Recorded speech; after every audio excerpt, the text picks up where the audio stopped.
Assalamualaikum warahmatullahi wabarakatuh. Yang terhormat Bapak Arfan Muammar selaku dosen pengampu mata kuliah pendidikan agama Islam dan teman-teman yang berbahagia. Puji syukur marilah kita panjatkan kepada Allah Subhanahu wa taala atas rahmat berupa kesehatan sehingga kita bisa berkumpul di sini. Tak lupa juga sholawat serta salam semoga tetap tercurahkan kepada junjungan kita Rasulullah Muhammad SAW. Pada kesempatan kali ini, saya Triwahyuni Febrianti sebagai moderator yang akan memandu kegiatan diskusi. Topik yang akan kita bicarakan mengenai hukum, HAM, dan demokrasi dalam Islam. Sebelum diskusi dimulai, saya akan mempersilahkan anggota kelompok 5 sebagai pemateri untuk memperkenalkan diri.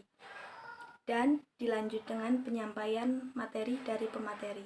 Assalamualaikum warahmatullahi wabarakatuh. Perkenalkan, saya Mariska Falsa Firdani. Nama saya Rifda Naila. Perkenalkan, nama saya Dwi Fitri Nur Syamsiah. Saya Aisyah Fiu Ferikahana Krisvan Islamwell. Pastinya teman-teman berpikir apa sih hukum dalam Islam, apa sih hak asasi manusia dan demokrasi dalam Islam. Nah, di sini saya akan menjelaskan. Yang pertama, saya akan menjelaskan mengenai hukum dalam Islam. Sebelum kita berjalan lebih lanjut, pastinya kita harus lebih mengetahui terlebih dahulu apa sih pengertian hukum dalam Islam, apa saja sih hukum dalam Islam itu. Di sini saya akan menjelaskan pengertian dari hukum Islam tersendiri adalah hukum Islam dalam pengertian syariat maupun fikih dibagi dua bagian, yaitu yang pertama bidang ibadah dan bidang muamalah. Yang pertama, bidang ibadah. Ibadah adalah tata cara dan ucapan yang wajib dilakukan seorang muslim dalam berhubungan dengan Allah, seperti menjalankan sholat, membayar zakat, dan menjalankan ibadah puasa dan haji. Saya yakin pasti teman-teman semua setiap harinya melakukan, bahkan wajib menjalankan ibadah, yaitu pastinya sholat. Dan kita juga pasti menjalankan ibadah sebelum Hari Raya Idul Fitri, yaitu membayar zakat. Dan pastinya umat muslim pasti diwajibkan bagi yang mampu untuk menjalankan ibadah haji. Nah, ibadah sendiri sudah dijelaskan bahwa seseorang muslim dalam berhubungan dengan Allah itu disebut dengan ibadah. Nah, apa sih yang bidang muamalah itu? Adapun bidang muamalah dalam pengertian yang luas adalah ketetapan Allah yang langsung berhubungan dengan kehidupan sosial manusia, walaupun ketetapan tersebut terbatas pada yang pokok-pokok saja. Jadi, hukum Islam yang ditetapkan oleh Allah adalah untuk memenuhi keperluan hidup manusia itu sendiri, baik keperluan hidup yang bersifat primer, sekunder, maupun tersier.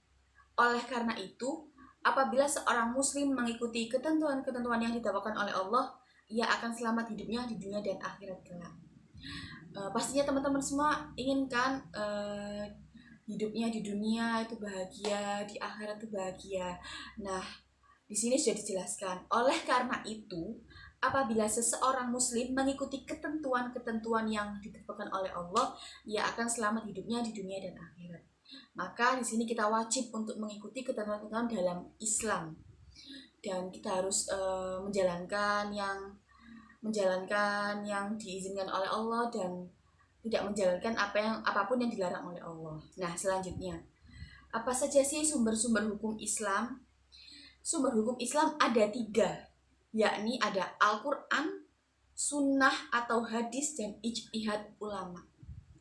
Pastinya kalau Al-Quran teman-teman semua pastinya mengetahui lah ya, karena kita sebagai seorang umat muslim pastinya kitab kita saja adalah Al-Quran. Bisa kita nggak pernah baca Al-Quran kan? Ijtihad para ulama ini biasanya menggunakan qawaid usulul fiqh. Apa sih qawaid usulul fiqh itu? Jadi pastinya teman-teman dan pastinya saya juga berpikir apa sih qawaid usulul fiqh itu? Nah, di sini saya akan menjelaskan. Jadi, qawaid usulul fiqh adalah ilmu hukum dalam Islam yang mempelajari kaidah-kaidah, teori-teori, dan sumber-sumber secara terperinci dalam rangka menghasilkan hukum Islam yang diambil dari sumber tersebut. Jadi, qawaid usul fiqh itu ilmu hukum, ilmu yang mempelajari tentang kaidah-kaidah, teori-teori, dan sumber-sumber yang menghasilkan hukum Islam yang diambil dari sumber tersebut. Pasti teman-teman yang alumni sekolah Islam pasti mengetahui, yaitu biasanya disebut dengan pelajaran fikih sih menurut saya. Nah, Al-Quran dan Sunnah merupakan sumber ulama ajaran Islam, sedangkan ijtihad merupakan sumber tambahan atau sumber pengembangan ajaran, tetapi jika sesuatu tersebut sudah terdapat dalam Al-Quran dan hadis gitu. Al-Quran itu pembenar dari kitab-kitab sebelumnya, yaitu dulu kan pasti ada kitab Taurat, Zabur, dan kitab Al-Quran adalah kitab yang pembenar dari segala-segala kitab tersebut. Di sini saya akan menjelaskan mengenai apa sih tujuan-tujuan hukum Islam. Nah, secara khusus dapat dilihat dari dua segi. Yang pertama, pembuat hukum Islam itu sendiri yaitu Allah dan Rasulnya. Jadi segala hukum yaitu pasti Allah, karena kita adalah umat Muslim, jadi hukum Islam adalah yang mengatur adalah Allah. Nah, oleh karena itu kita harus menaati, menjalankan apa yang dianjurkan, apa yang diperintah, dan menjauhi apa yang dilarang. Tujuan hukum Islam yang pertama yaitu untuk memenuhi kebutuhan hidup manusia yang bersifat primer, sekunder. Nah, yang kedua, untuk ditaati dan dilaksanakan oleh manusia dalam kehidupan sehari-hari. Dan yang ketiga, untuk dilaksanakan dengan benar. Jadi manusia tuh wajib sih untuk menjalankan hukum-hukum yang sudah tertera di dalam Islam, dan hukum tersebut bukan untuk dipergunakan sebagai mainan dan harus dilaksanakan dengan benar. Dan pastinya di negara kita kan hukum saja harus ditaati, dan apabila tidak menaati kita dapat pelanggaran, kita mendapatkan sanksi. Itu pun di negara kita. Nah, hukum tidak hanya di negara kita, di agama kita juga mempunyai hukum, yaitu hukum-hukum Islam yang wajib ditaati dan wajib dilaksanakan oleh manusia dalam kehidupan sehari-hari. Jadi teman-teman, manusia itu apabila menaati hukum, apabila manusia itu di dirinya sudah tertera hukum, niat-niat yang baik, pasti setiap harinya itu, setiap jalan, pasti hati kita itu tenang. Beda kalau kita itu seperti uraan, kita tidak punya hukum, tidak menaati hukum, pasti kan hidup kita nggak tenang, terus pikiran kita juga nggak tenang, pokoknya nggak enak deh. Makanya kita tuh harus, segala kehidupan harus ditata, harus diatur dengan hukum, biar jalan kita itu enak, lurus gitu. Yang kedua, pelaku hukum Islam yakni manusia itu sendiri. Tujuannya untuk mencapai kehidupan yang berbahagia dan mempertahankan kehidupan itu. Adapun tujuan hukum Islam secara umum adalah untuk mencegah kerusakan pada manusia dan mendatangkan kemaslahatan mereka, dan mengarahkan kebenaran untuk mencapai kebahagiaan hidup manusia di dunia maupun di akhirat. Jadi tujuan hukum adalah mengarahkan kebenaran. Hukum Islam bertujuan untuk mengarahkan kebenaran kepada umat-umatnya. Jadi kita tuh wajib untuk menaati dan menjalankan supaya kehidupan kita tuh mengarah kepada kebenaran untuk mencapai kehidupan kita di dunia maupun di akhirat. Manusia itu, segala kehidupan itu pasti diatur dengan hukum. Gak ada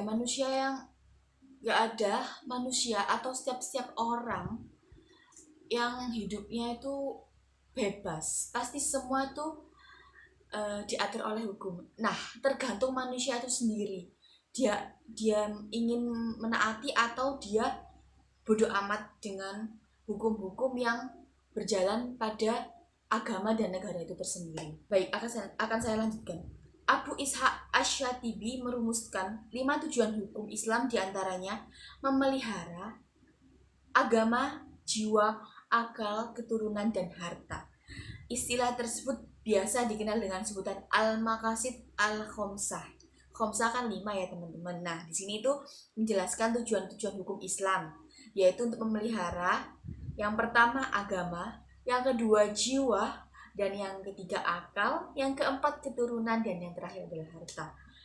Maka disebut dengan al-maqasid al-khomsah, yaitu terdiri dari 5 tujuan hukum. Selanjutnya, kontribusi umat Islam dalam perumusan sistem hukum nasional.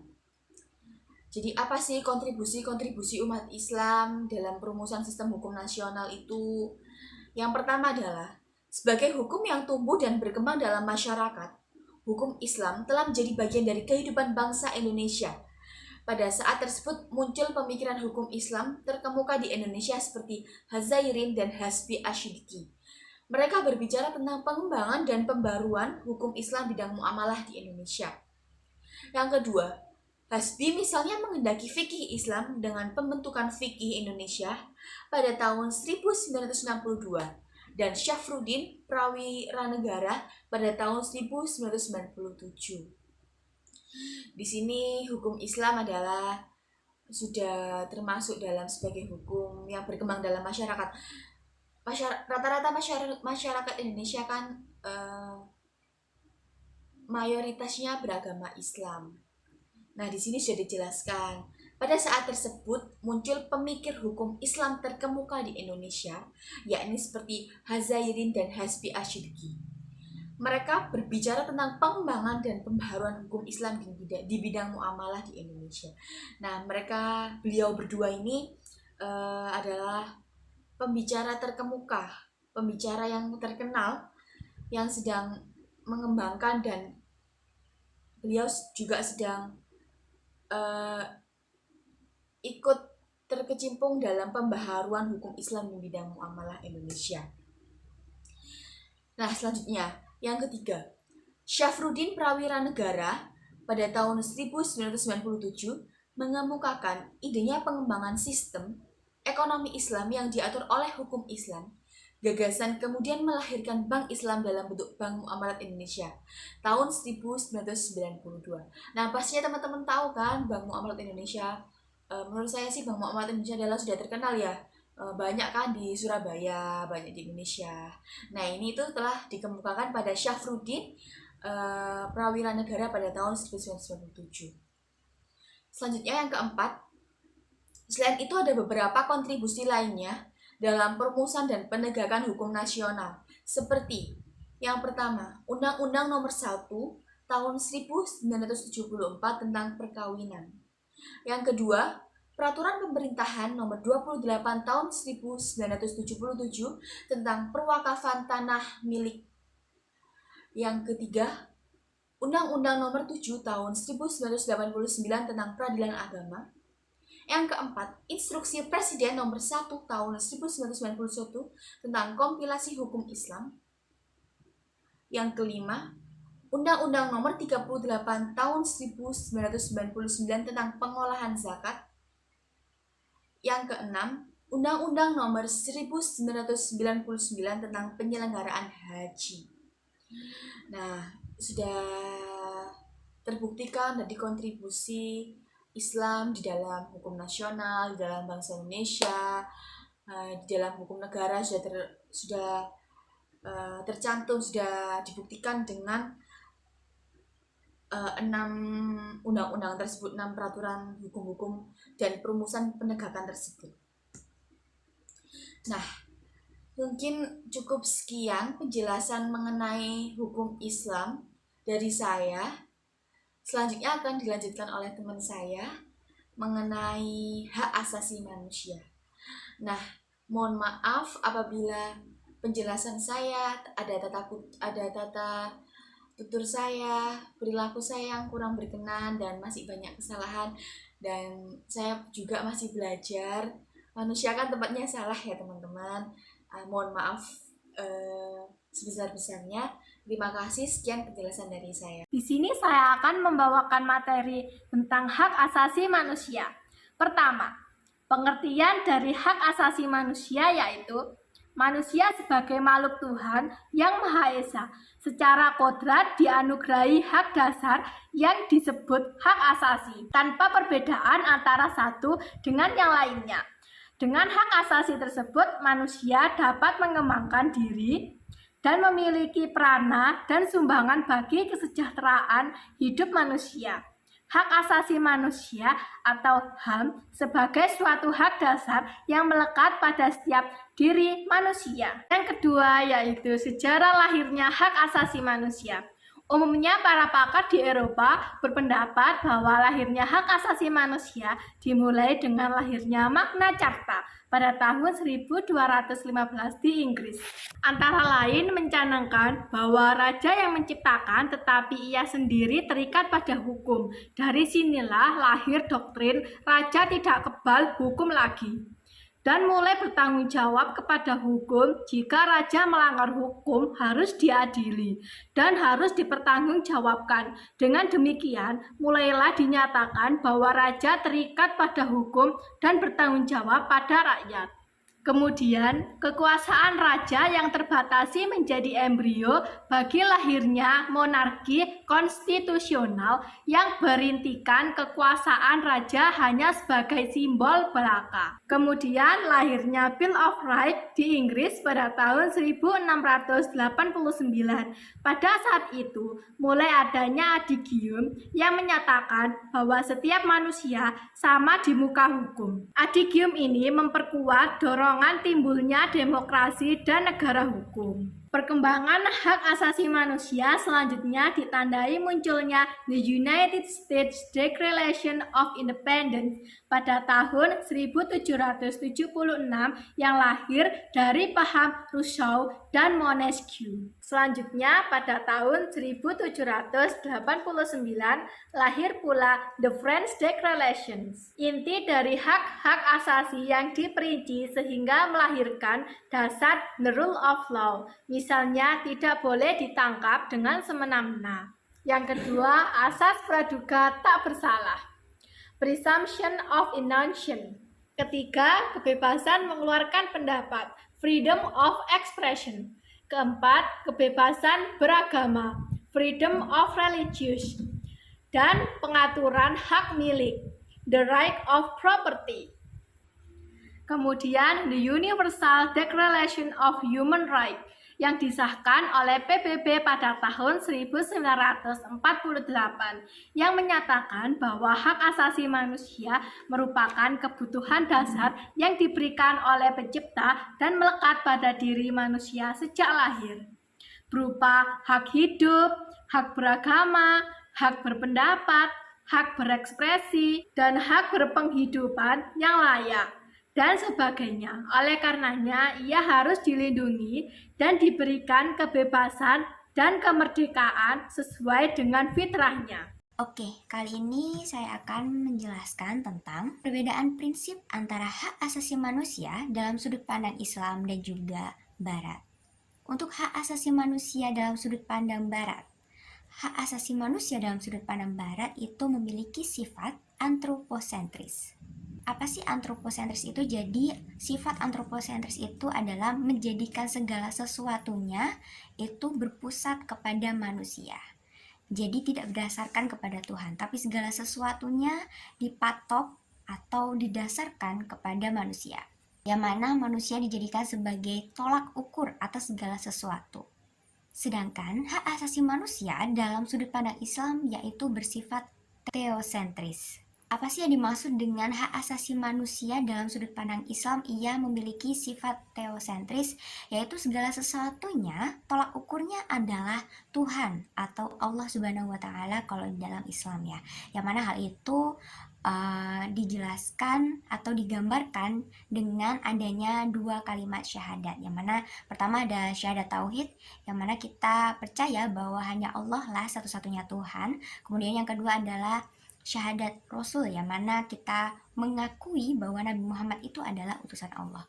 Dan disitulah hak asasi manusia disandarkan kalau menurut sudut pandang Islam ya, dan menjadikan penilaian ataupun konsep ketuhanan kepada Allah Subhanahu wa Ta'ala ketika mengambil suatu keputusan atau menjadi sebuah tolak ukur yang mana bersumber kepada Al-Quran dan hadis, tentunya dengan melakukan banyak kegiatan yang mengundang kebaikan dan sebagainya. Nah, hak asasi manusia dalam sudut pandang Islam itu juga sangat mengutamakan nilai-nilai kemerdekaan ataupun kebebasan kepada setiap manusia, yang mana hal itu merupakan sesuatu hal yang terpatri di dalam hati. Jadi di sini dimaksudkan bahwa segala perbuatan baik manusia itu dalam hak asasi manusia dalam sudut pandang Islam, segala penghargaan hak asasi manusia itu sudah terpatri di dalam hati dan juga di dalam akal pikiran manusia.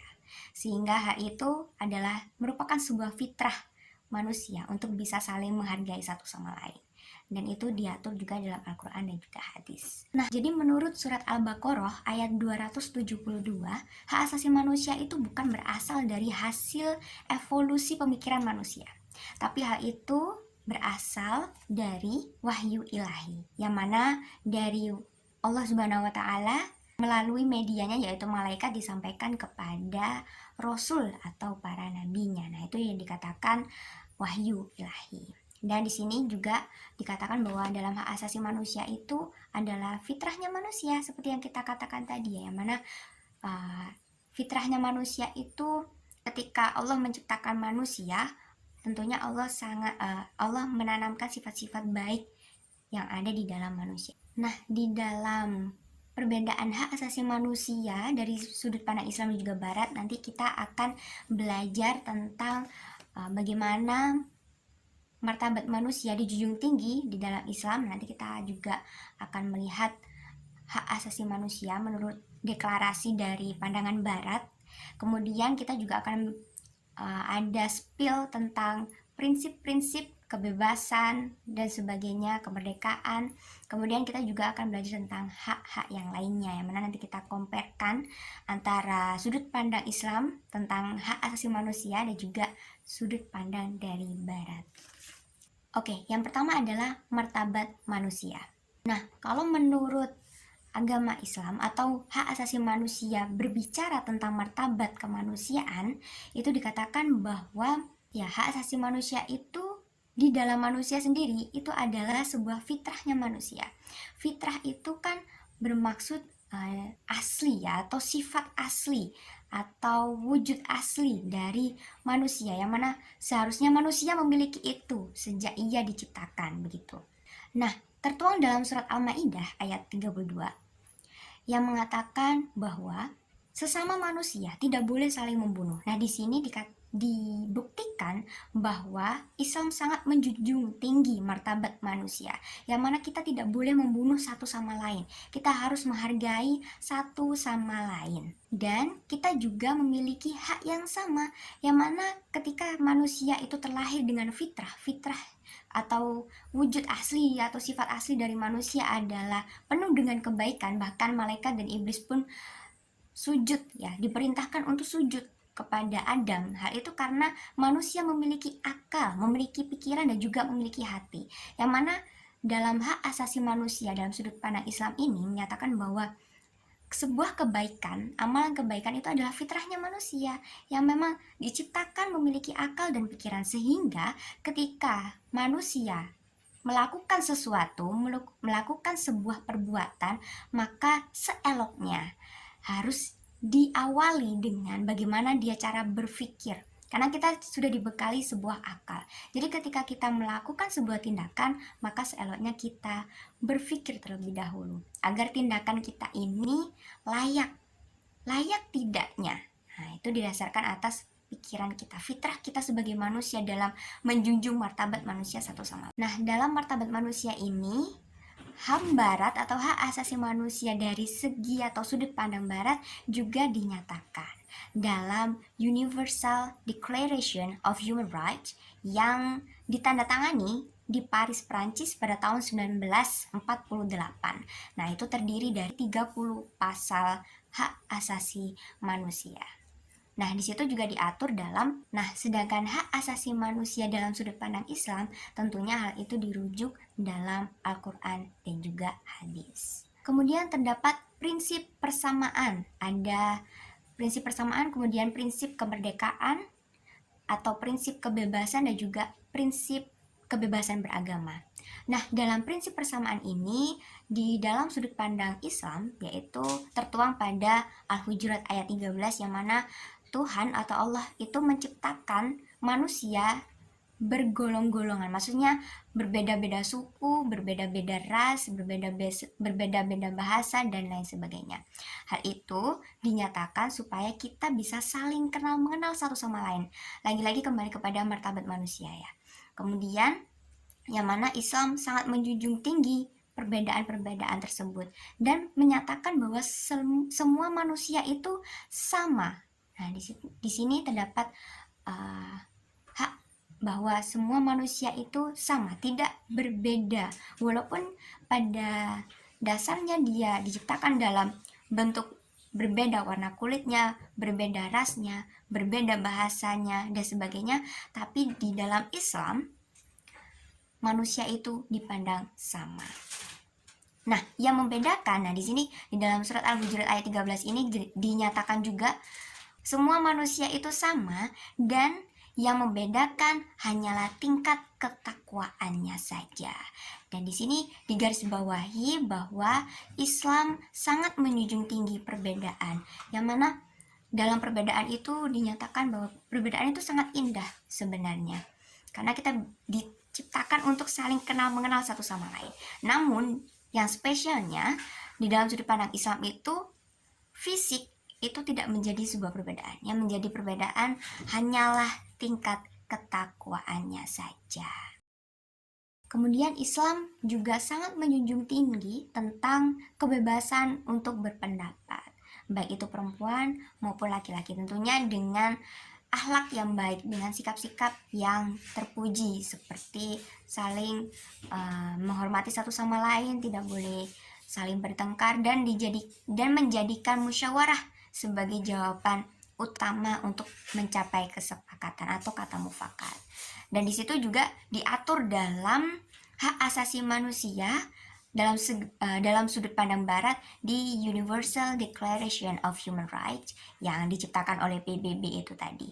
Dan teman-teman bisa membacanya di slide tersebut di atas. Kemudian ketika berbicara tentang kebebasan beragama, Islam sangat menghargai kebebasan baik berpendapat maupun dalam segi agama, memeluk agama. Dan Islam juga tidak memaksa semua orang untuk memeluk agama Islam. Dan hal itu dinyatakan di surat Al-Baqarah ayat 256. Menyatakan tidak ada paksaan untuk pengikutnya. Tidak ada paksaan dalam menganut agama. Nah, di sini dalam kalau menurut Barat di Universal Declaration of Human Rights itu dinyatakan dalam pasal 18 yang menyatakan bahwa setiap orang dibebaskan atau memiliki hak untuk bebas memeluk agama. Nah, Islam juga seperti itu, yang mana Islam tidak pernah memaksa agar manusia-manusia itu memeluk agama Islam. Yang mana Nabi Muhammad itu juga ditugaskan hanya untuk menyeru atau memberitahukan kebenaran. Nah, untuk misalnya manusia tersebut ingin memeluk agama Islam, hal itu didasarkan atas keyakinan diri mereka sendiri. Yang penting Nabi Muhammad sudah menyampaikan sebuah kebenaran, sebuah ujaran kebenaran bahwa Islam itu adalah agama yang benar, agama sebaik-baiknya agama. Tapi lagi-lagi masalah itu adalah semua diserahkan kepada Allah Subhanahu wa taala. Karena hanya Allah lah Maha penggerak hati agar seseorang itu bisa masuk ataupun menjadi muslim, beragama Islam, seperti itu. Dan juga pernah disampaikan bahwa Nabi Muhammad itu hanya bertugas untuk menyerukan, bukan untuk menjadikan seseorang itu menganut agamanya atau menganut agama Islam. Karena hak untuk menjadikan seseorang itu beragama Islam hanya Allah Subhanahu wa taala. Kemudian dalam hak asasi manusia juga tertuang hak harta benda, kemudian ada hak jaminan sosial, yang mana hal itu juga tidak luput dalam pandangan Islam, yang mana dalam urusan hak asasi manusia di bidang harta benda, dalam pengurusan harta benda, semuanya sepakat bahwa setiap manusia atau setiap insan atau setiap jiwa atau setiap seseorang itu memiliki hak untuk mengatur harta bendanya, yang mana semua orang tidak boleh menyentuh urusan harta benda seseorang tersebut apabila seseorang tersebut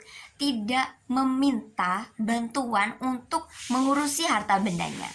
Yang mana hal ini juga dimaksudkan bahwa kita tidak memiliki hak untuk merampas harta benda orang lain, termasuk dalam segi pemerintahan. Jadi pemerintah atau para penguasa juga tidak memiliki hak untuk menguras atau mengambil harta benda seseorang, karena seseorang tersebut memiliki hak untuk menggunakan harta bendanya, untuk menyimpan harta bendanya, dan untuk mempergunakan atau mengurus harta bendanya.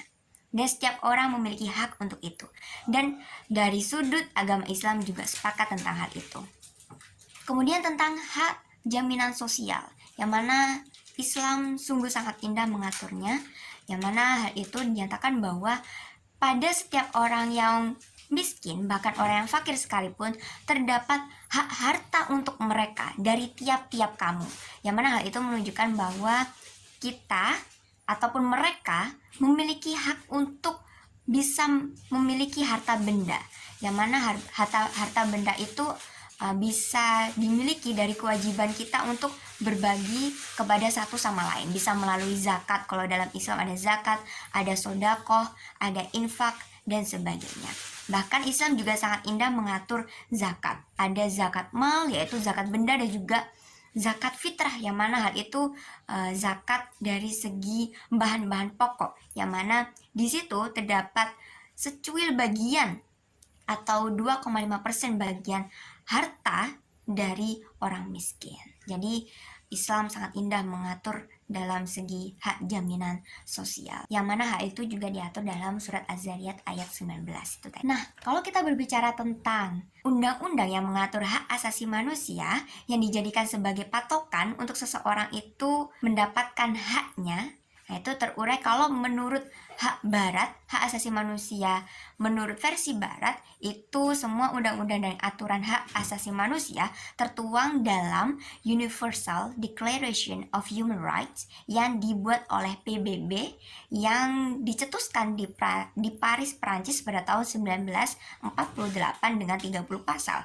Nah, jangan lupa bahwa ternyata Islam selain menjadikan Al-Quran dan As-Sunnah sebagai dasar untuk mengatur hak asasi manusia, Islam juga memiliki undang-undangnya juga, yaitu ahli hukum Islam mengemukakan Islamic Declaration of Human Rights pada 19 September 1981 atau pada 21 Zulqa'dah, yang mana terdiri dari 23 bab dan 63 pasal. Dan hal itu lebih kompleks dibandingkan dengan Universal Declaration of Human Rights yang dibuat oleh PBB, yang mana hanya terdiri dari 30 pasal saja.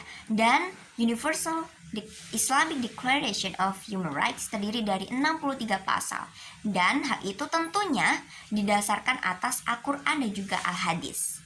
Dan hal itu salah satunya ada hak hidup, hak keadilan, hak untuk wanita dalam berumah tangga, hak wanita dalam menuntut pendidikan, hak kebebasan beragama, dan lain-lain, yang mana teman-teman bisa baca di slide tersebut di atas.